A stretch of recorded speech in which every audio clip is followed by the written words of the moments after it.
I sit at my parents' kitchen table, the same maple surface where I once scribbled algebra problems for more than 15 years, and I notice the finish has dulled in the very spots where our plates always rested. Mom hovers at the stove, stirring with nervous energy, her eyes darting occasionally toward Dad, who is pouring wine with a heavy hand. "More mashed potatoes, Elena?" she asks, her voice a touch too bright, too forced. I shake my head, but she doesn't wait. Instead, she plops another scoop onto Troy's plate before he can even protest. My brother hardly looks up, thumbs firing rapidly across his phone screen. His wife Jessica cuts their 8-year-old Mason's meat into perfect squares, as if symmetry itself could protect him. "Isn't it lovely? All of us together on a Tuesday night?" Mom presses, smoothing down her apron like she's on stage, waiting for applause. So rare these days with everyone's schedules. I nod, sipping wine just to hide the crease forming on my forehead. A Tuesday night family dinner, no birthday, no holiday, the good china glinting under the chandelier, Dad's retirement watch flashing as he lifts his glass. Mom wearing her pearl earrings usually reserved for church or special ceremonies. Something is wrong. Troy and Dad share a silent exchange. Then Mom drops her fork with a sharp clang. "Elena."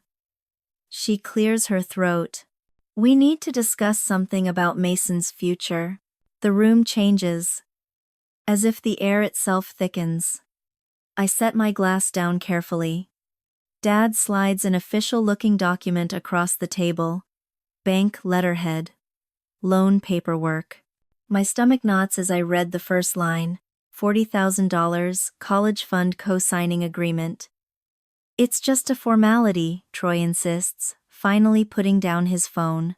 His voice has the rehearsed smoothness of someone who practiced in the mirror. "The bank needs a second signature with strong credit. Someone reliable." His compliment feels empty, like a rehearsed lie. I flip to the next page, already staring at my name typed neatly into the cosigner field. "You have that bonus money now," Mom says softly, reaching across the table, eyes shining with carefully timed tears. "Family supports family." The words drop into my chest like ice. This wasn't a casual dinner. The fancy plates, the sudden Tuesday invitation, Dad's open bottle of wine, all a setup. They'd been building toward this moment. I glance at Mason, who is busy arranging peas into tiny patterns, completely unaware that he's the centerpiece of this entire performance. And just like that, the room around me fades, replaced by harsh fluorescent lights at Palmer's Pharmacy more than 12 years ago. 16-year-old me counted pills after school, while other kids cheered at football games. My textbooks lay open on the break room table during 30-minute breaks as I crammed for AP exams that might buy me scholarships. My parents never came to my science fairs. But for Troy's football games, they wore sweatshirts with his number printed in bold letters. When my full-ride acceptance letter arrived, Mom barely looked up from preparing Troy's favorite dinner. "That's nice, dear. Can you set the table?" she said. 2 months later, they threw Troy a send-off party for college, 50 guests celebrating. My own scholarship victory was honored with a single cupcake I bought myself, candles unlit. "The interest rate is decent," Dad says now, tapping the papers with one stern finger, pulling me back to the present. "And Mason's future depends on it." My throat goes dry. I need time to think. Troy's jaw stiffens. The bank appointment is already set for Thursday. Thursday? My voice cracks. That's only 2 days from now. "After everything we've done for you," Mom interrupts, blotting at her eyes with a napkin. I almost laugh. "Done for me?" I carried my college education on my back, buried under $60,000 of student loans that I only finished paying last month. No one co-signed those documents for me. Dad leans forward, his voice heavy. The same authority that once grounded me for missing curfew. This is what family does, Elena. I push back from the table. Excuse me, I mutter, retreating down the hall. In the bathroom, I lock the door, brace my hands against the sink, and splash cold water on my face. The mirror stares back with my grandmother's eyes. Gran, who raised 3 children alone after Grandpa died, who taught me to hold my ground when it was easier to shrink. Your life belongs to you first. She used to whisper when I cried about Troy's bigger room, newer bike, louder praise. My hands tremble as I dry my face. They expect me to return and sacrifice my hard-won stability for a nephew whose college fund should have been built years ago, for a brother who's never lifted a finger to help me, for parents who see me as nothing but a safety net. I inhale deeply. Gran's strength straightens my spine. Thursday's bank meeting may already sit in their calendar, but my answer will not. Have you ever faced a family ambush disguised as kindness? That moment when a casual dinner turns into a trap for your wallet? Tell me in the comments. Your story might be closer to mine than you think. The next morning, sunlight spills through my apartment blinds as I stare at my laptop, coffee cooling beside me. My fingers hover over the keyboard, frozen at the line of text glaring back. Account accessed, 6:42 p.m., Tuesday. The company portal logs every click. Hours before our dinner, someone peeked at my bonus information from an IP address I don't recognize. My stomach lurches as I scroll to a contact I almost never call. 3 rings. Accounting department. Sylvia's voice filters through the receiver. Hello, this is Sylvia. I steady my breath. Hi Sylvia, it's Elena Donovan. Quick question, does Kathy Moore's daughter still work in IT? There's a pause. Lisa? Yes, she's still in IT. But why are you asking? The puzzle pieces snap together in a picture I never wanted to see. Lisa Moore, the daughter of Mom's closest friend. The woman who never forgets to send her birthday cards every single year. And she works in IT security. Just curious, thanks, I answer quickly, ending the call before more questions can follow. My bank statement sits open on my desk. It's undeniable. $15,200 deposited last Friday. The exact sum Mom so casually mentioned at dinner. They knew to the dollar what I had saved. My phone buzzes again. Troy. His 5th attempt since I walked out last night. I let it ring to voicemail and scroll through my texts instead. I dig back through weeks of silence. Reopening the family group chat I muted long ago. Troy. She just got her bonus. Mom confirmed the amount. Dinner plan still on for Tuesday? Dad. Confirmed. Your mother's cooking her favorite dish. Troy. Perfect. She won't suspect a thing. My stomach twists so hard it feels like a blow landed deep inside. I snap the laptop shut and cross the room to my closet.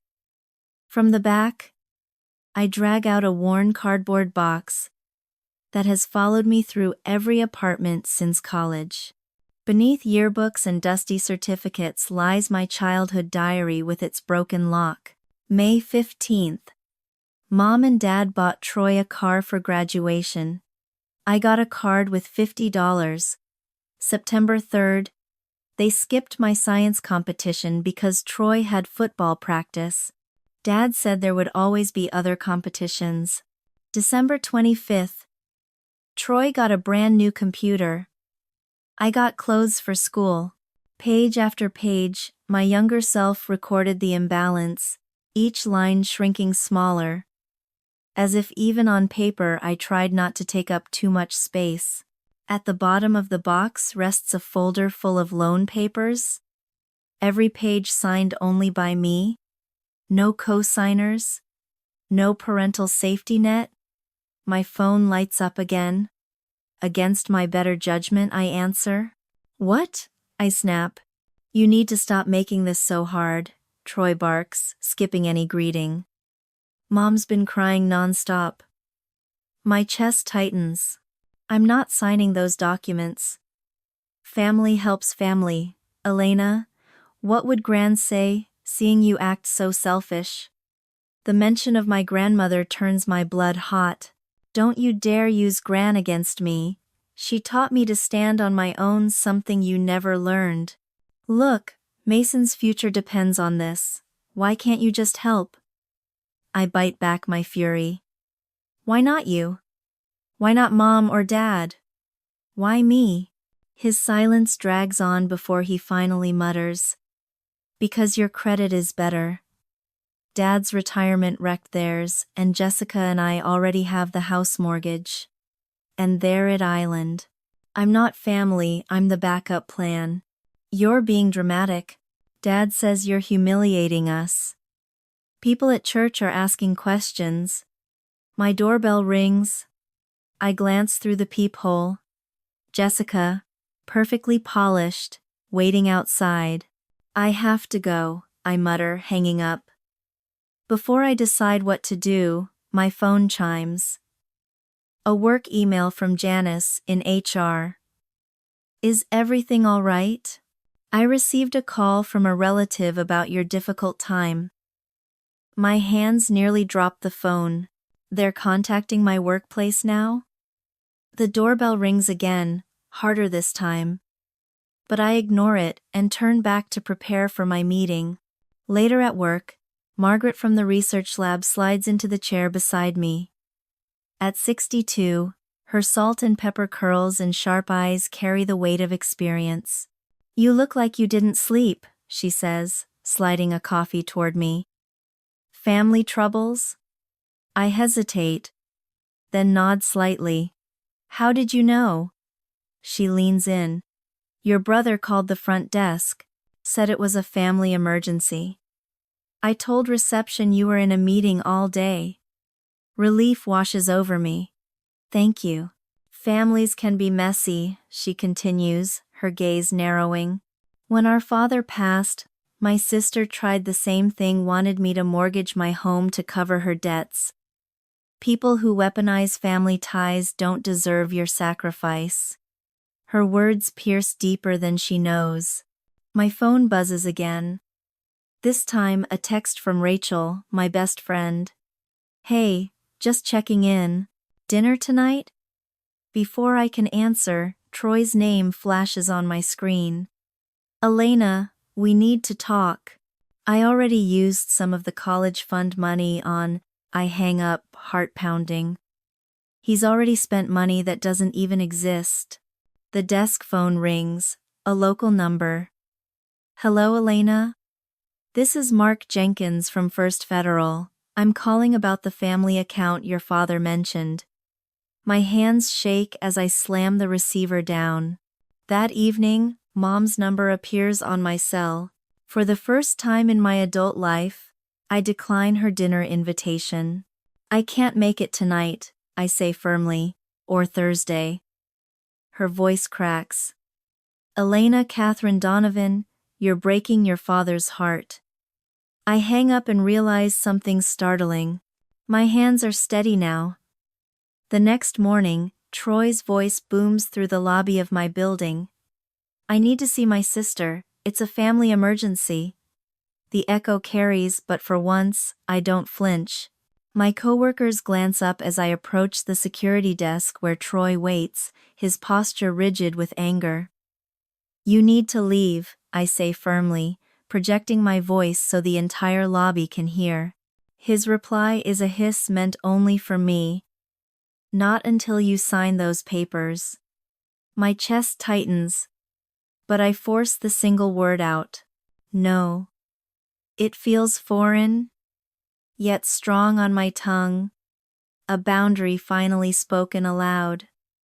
The answer is no. Security steps in, escorting him toward the exit as whispers ripple through the room. I lift my chin, straighten my shoulders, and walk back to my desk, without faltering.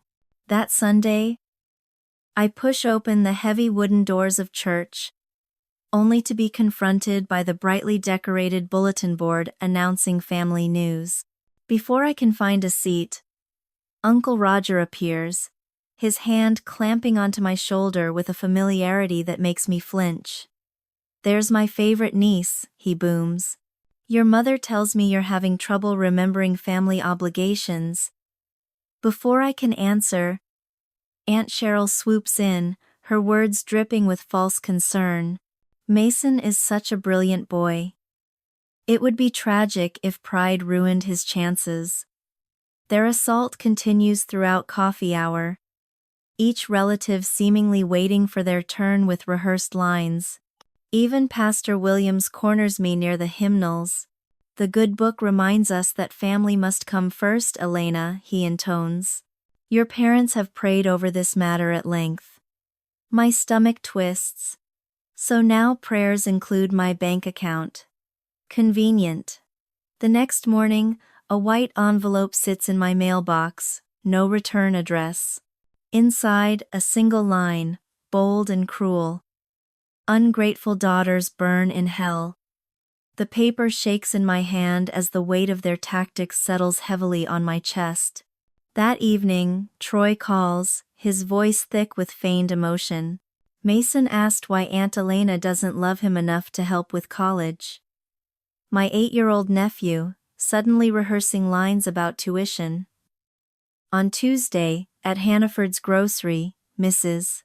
Peterson, who has known me since kindergarten, eyes my cart and mutters loudly, "Some people forget where they came from." Strangers turn to look. The humiliation grows heavier. By Wednesday, the pressure peaks when Dad arrives at my workplace reception desk. His retirement watch gleams under fluorescent lights as he declares, "I need to speak with my daughter. It's a family emergency." I meet him in the lobby, arms crossed. "This is completely inappropriate." His voice booms, carrying to my coworkers nearby. "What's inappropriate is abandoning family when they need you most." Thursday, 10 o'clock, the loan officer expects us. His words land like a command, not an invitation. That night, lying awake in my small apartment, I calculate the hours until I'm expected to sign away my future. Then my company email pings at precisely 9:17 p.m. Biomedical research position. San Francisco branch expansion. Internal candidates encouraged to apply. The job description matches my expertise flawlessly. 3 minutes later, Margaret from HR texts me. "Did you see the posting? Your Carlton project makes you a perfect fit." For the first time in days, I exhale deeply. 3,000 miles of distance feels like salvation. At midnight, I complete the application, my fingers flying. Thursday dawns with dread coiled in my stomach, but I never show up at the bank, I never sign a thing. Instead, that evening brings another ambush, this time at my parents' house, where I am summoned to reason together. I freeze in the doorway, counting faces. Troy and Jessica, Mom and Dad, Pastor Williams, Uncle Roger, and Aunt Cheryl. 2 solemn church elders. Even cousin Stephanie, who conveniently works at the bank. "An intervention," Troy declares, puffing up with righteousness. "We're concerned about your spiritual well-being." For 20 minutes, I sit still as he delivers what sounds like a sermon he practiced in the mirror, preaching about duty and family devotion. Mom dabs her eyes with a handkerchief I recognize from her amateur theater performances. "After all we sacrificed for you," she whispers, her voice cracking with precision. Around her, murmurs of agreement rise. Your grandmother would be so disappointed, Aunt Cheryl adds. Though she hardly knew Gran, something inside me breaks. My grandmother taught me strength, not submission. You always were difficult, Dad sighs heavily. Difficult, I repeat, my voice sharp. I worked every summer since I was 15. I earned my scholarship. I paid off my student loans alone, without co-signers. I sacrificed too. Troy pushes forward. Anger flashing. This isn't about you. End of sentence. It never is, I reply, standing with a steadiness that surprises even me. And that's the problem. Later that night, when the house finally empties, Rachel helps me pack essentials into plain boxes we stash in her garage. She shakes her head. They really thought a prayer circle would guilt you into signing? They actually believed God endorsed their financial scheme? I wrap my grandmother's delicate teacup in bubble wrap, grounding myself in something real. San Francisco's HR department called. They want a virtual interview tomorrow. Friday morning, I accept the California position, complete with a substantial raise. Margaret discreetly rearranges my workload, covering for me with effortless calm. To my supervisor, she simply says, "Family emergency," adding a conspiratorial wink. For the first time in months, my future feels like it belongs to me again. I checked my one-way ticket again, scheduled for Wednesday of the coming week.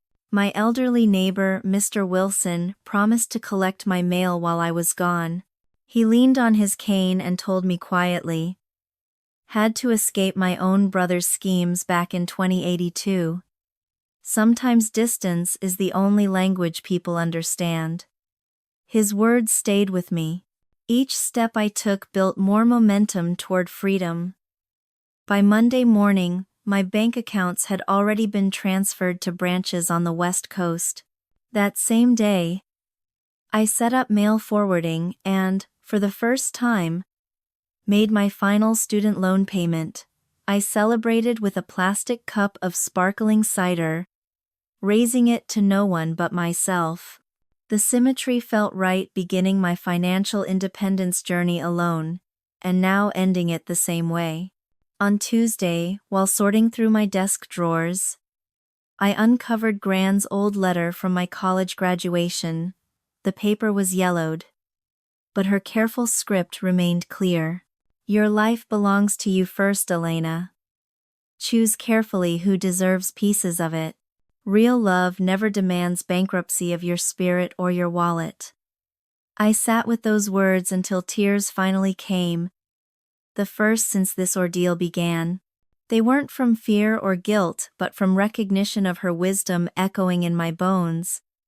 The next morning, when I caught my own reflection, I saw her determination shining through my eyes. My farewell letter to my parents took 3 drafts before it felt right. The hardest part was refusing to apologize. I sealed it in an envelope addressed to them and set it on the counter, beside a check for $500 toward Mason's future. A gift, not a burden. That same afternoon, the California lease agreement arrived in my inbox. My electronic signature flowed across the page easily, each stroke easing the weight on my chest. Not long after, Troy's text appeared. Dad's getting the papers notarized. Be at the bank Thursday at 10 a.m. I didn't reply. I simply confirmed my flight itinerary. Wednesday, departure. One way. When Wednesday night came, I slipped into the rideshare at the airport with only 2 suitcases. Big trip? The driver asked. The biggest, I answered, my heart steady. As the car pulled onto the highway, I watched the city lights shrink in the distance. With every passing mile toward the California horizon, my smile widened, knowing no one waited with contracts demanding my signature. The next morning, California sunshine streamed through unfamiliar curtains in my hotel room. I stretched across the bed where I'd stay until moving into my new apartment on Sunday. My phone remained off on the nightstand, silent as a dormant bomb. At that exact moment, my family was likely gathered at First Boston National Bank, checking their watches, growing increasingly irritated by my absence. All my careful planning had led to this sweet defiance. I thought back to the endless Sunday dinners where I wore practiced smiles, deflecting Troy's pressing questions about the loan with vague responses like, "I'm still looking into it," or, "The timing isn't ideal." I remembered Dad's voice, heavy with authority, declaring, "Thursday at 10, you'll be there." It was never a request. It was an order. I nodded politely while stacking plates into the dishwasher, secretly building the details of my escape. Last night, while they all slept peacefully in their suburban homes, I boarded Flight 1422 to San Francisco. As the plane lifted through Massachusetts clouds, I felt 30 years of obligation slip from my shoulders. My chest expanded with every mile westward. Now, standing at the hotel window, I pulled the curtains wide and let Pacific light pour in. 3,000 miles separated me from the bank where Troy likely paced, checking his watch every 30 seconds. When I finally powered on my phone, the screen lit with chaos. 17 missed calls, 32 text messages. Mom's first voicemail trembled. "Elena, where are you? Everyone's waiting. Please call right away." Dad's voice was sharp, clipped. "This behavior is unacceptable. Call now." By the fifth message, Troy's tone shifted from irritation to panic. "If you're doing what I think, there will be consequences, legal consequences." End of 60. I sipped coffee from room service and scrolled through the flood. Then Mom's newest message chilled me. "We've contacted the police. You're officially listed as missing." My fingers steadied as I typed a message to my old supervisor. "They've escalated to missing persons, just as expected." The reply came fast. "HR blocked their information requests. Your employment status is secure and confidential. Relax. Enjoy California." I opened my laptop and pulled up the email draft I had prepared weeks ago. One deep breath, then I pressed send. My extended family would now read the full account of Troy's manipulations, Mom and Dad's enabling, and the constant financial pressure I endured. Screenshots of Troy's texts about their dinner strategy and Mom's unauthorized access to my company portal were all attached. Moments later, my phone rang again. "Boston Police Department," an officer said, his tone professionally calm. "Miss Donovan, we're following up on a missing persons report filed by your parents." I answered firmly, "I'm not missing. I relocated for work voluntarily." A pause, then his voice softened, almost with a smile. "That's what we figured. We'll notify your family that you are safe." For the first time in months, I felt truly free. A private notification flashes across my phone screen. "It's from Jessica, Troy's wife. I understand why you left. He does this to everyone. Stay safe." Her words land like a small lifeline tossed across rough waters. That afternoon, my support system comes alive like a well-rehearsed orchestra. Rachel assures my frantic mother that I am safe, healthy, but need space. Margaret sends a short text. "Office gossip shut down. Your replacement story is holding strong. Enjoy your Sunday." Mr. Wilson, my elderly neighbor, reports that my parents showed up at my old apartment demanding entry. He told them I had moved on, legally and properly. They left, disappointed. Meanwhile, my new California supervisor emails me a warm welcome, introducing me to the team without probing questions about my sudden change in arrival date. That evening, a casual dinner with colleagues is planned. As the sun lowers, I sense the facade of my family's unity beginning to crack. Mom's church friend Betsy messages me privately, "Your mother is telling people you had a breakdown.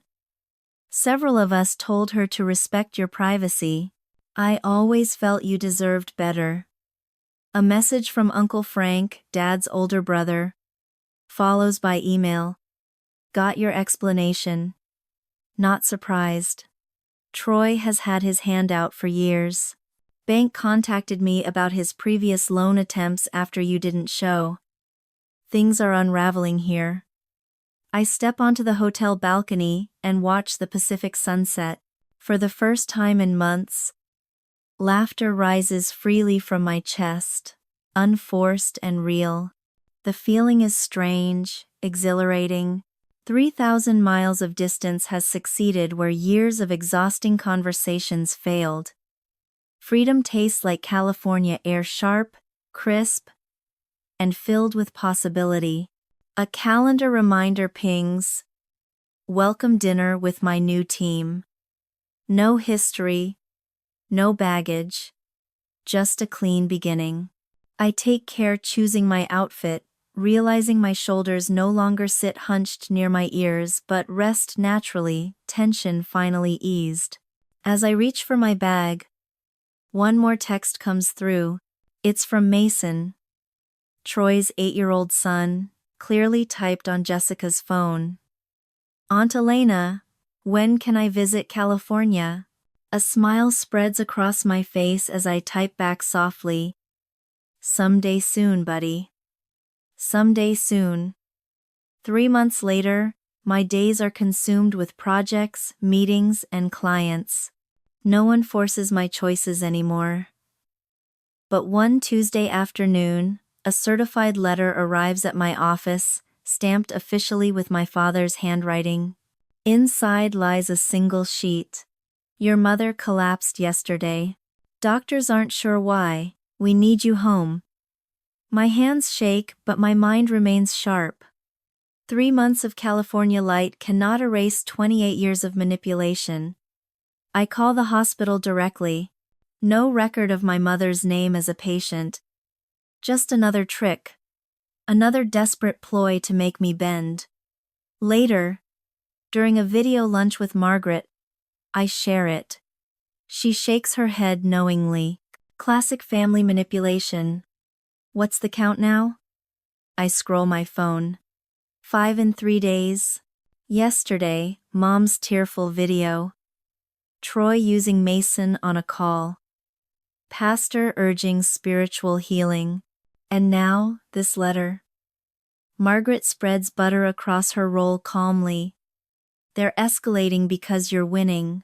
On Saturday morning, while working from my apartment, another notification appears.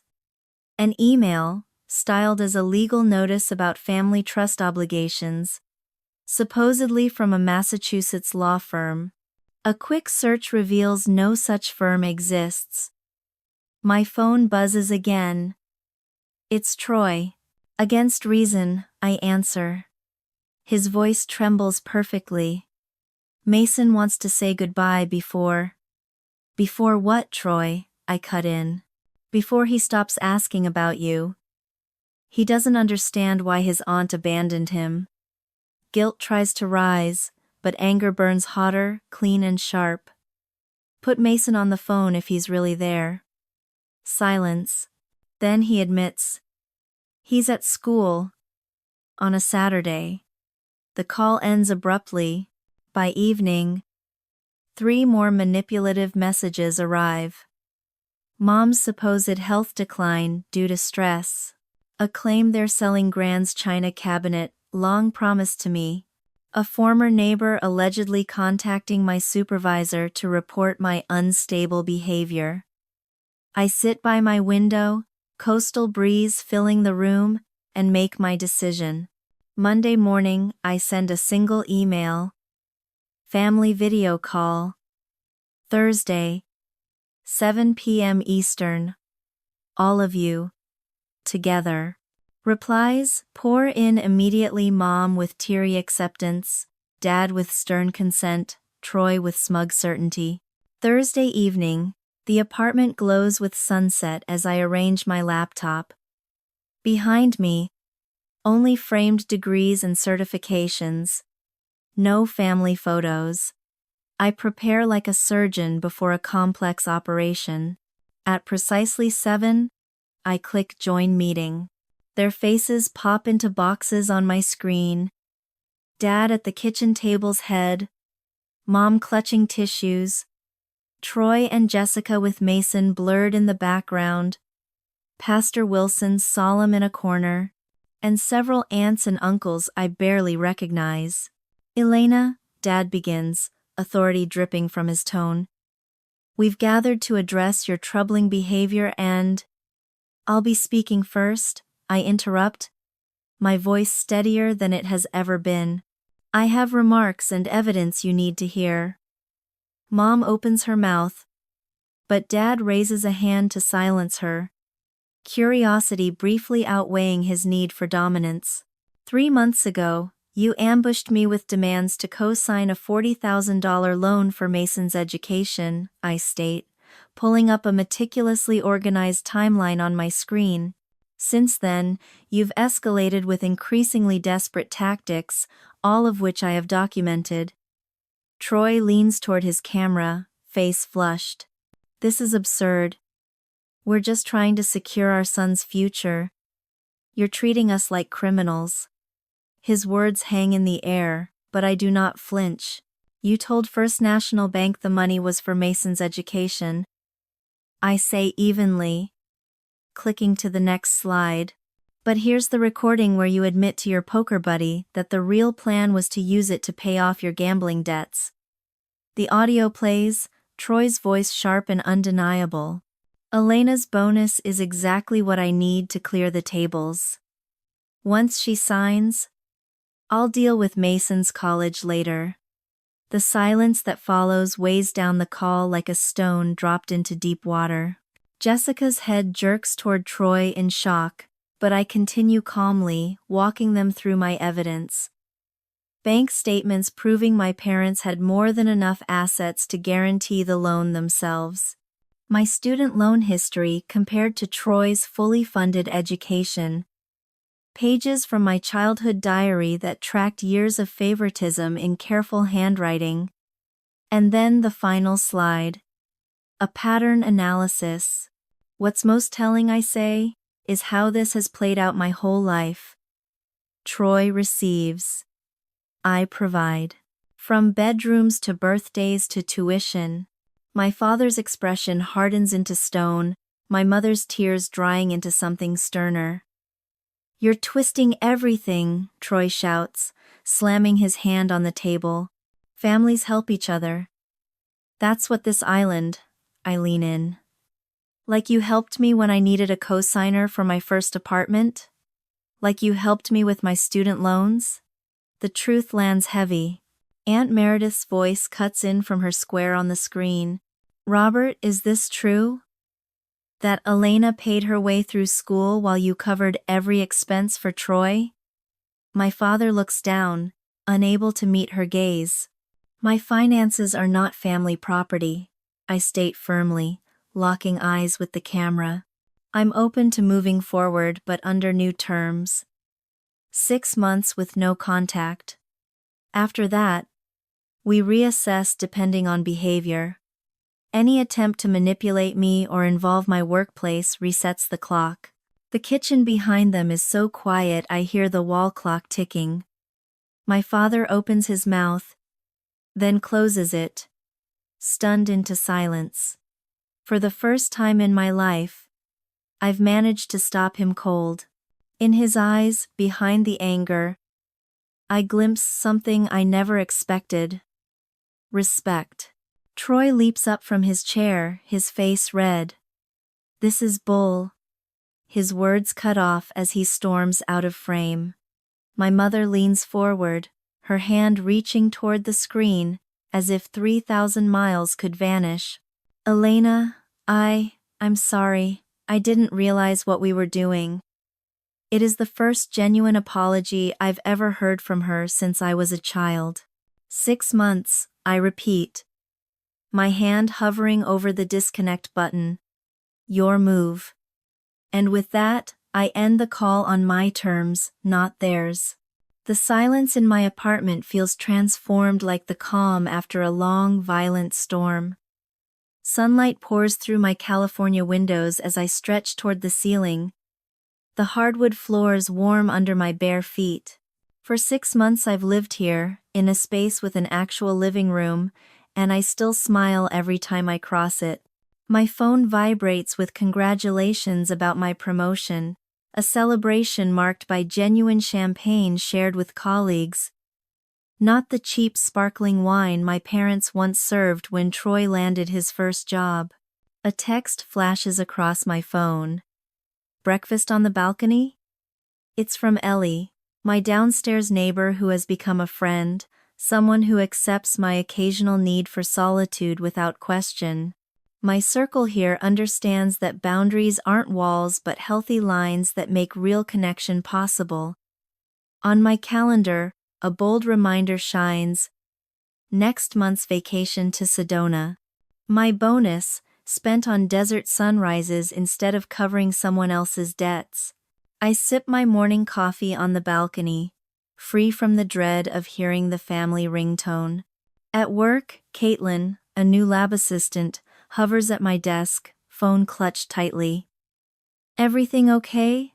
I ask gently, her eyes shimmer. My brother wants cosigners for his business loan. My parents are pressuring me. But I just started paying my student loans. 6 months ago, I would have stumbled over sympathetic words. Now, I pull up a chair. Your success belongs to you, I tell her firmly.